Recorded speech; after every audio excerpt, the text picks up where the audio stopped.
Hello, welcome to another episode of Guitar-y Things. Today I'm just thinking about melodic contours.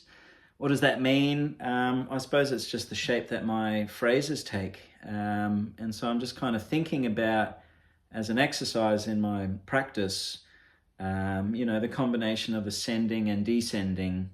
And so maybe my phrases kind of ascend and then come back down, or maybe they descend and then come back up. And I suppose that's maybe all I need to say about that. I was thinking of, Coltrane and Wes Montgomery and Miles Davis and players like that. I'm just working out of this Connecting Chords with Linear Harmony book, which is kind of academic, but has some really good stuff in there as well if you've got the time.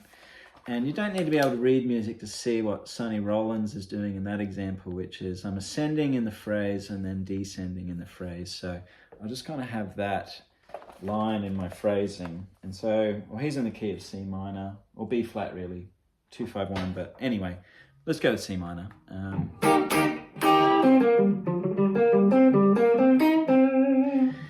So I'm really just thinking about descending and then pivoting and bringing it back to ascending. Right, so I'm descending. And then just bringing it back. And I find that's just taking me in some interesting directions. Where I'm just really thinking about descending and then doing a U-turn and then ascending, or vice versa.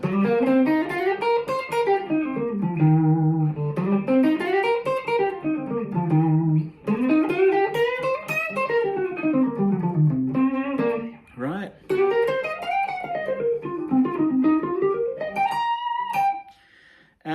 And so it's really just a concept where I'm really just trying to think about playing a few notes down and then finding a comfortable place for my fingers to switch it up and move back into an ascending kind of pattern. And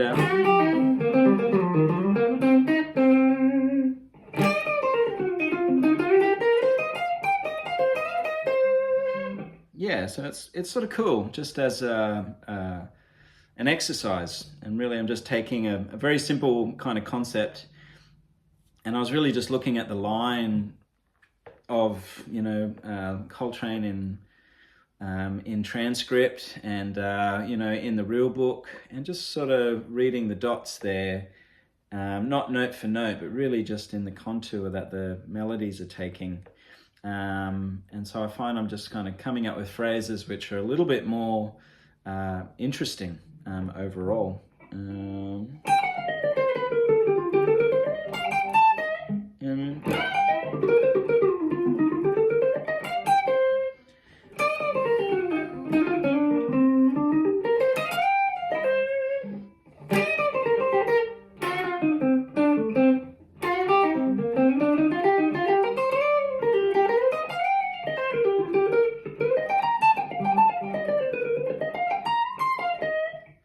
Yeah, so I just have a play around with that. I'm having a bit of fun just with that concept, and really it's just playing into my development as an improviser and just trying to find my way around the instrument in that particular key. I could then extend that across a chord progression, which is sort of a common approach for the jazzy guys, where they might ascend in an arpeggio and then descend in a scale line.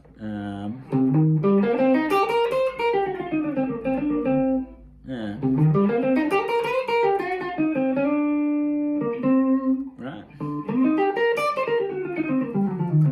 So arpeggio at the start. C minor 7. And then just bluesing my way down.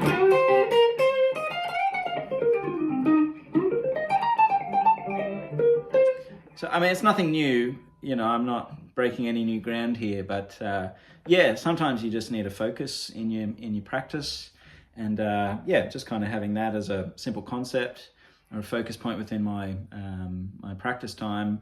It's just getting me to think a little bit outside my comfort zone or my normal blues box, and yeah, just coming up with phrases which really just have that simple architecture of, you know, I go up and then down, or vice versa, you know.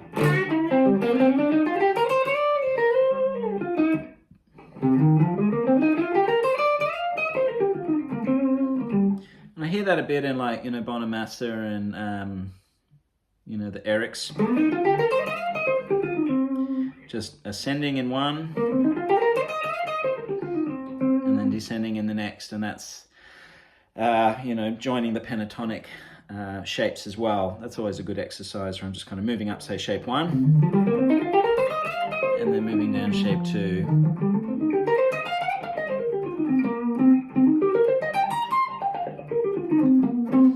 So it might start as an exercise, but then turns into something kind of musical when you put a band behind it, you know.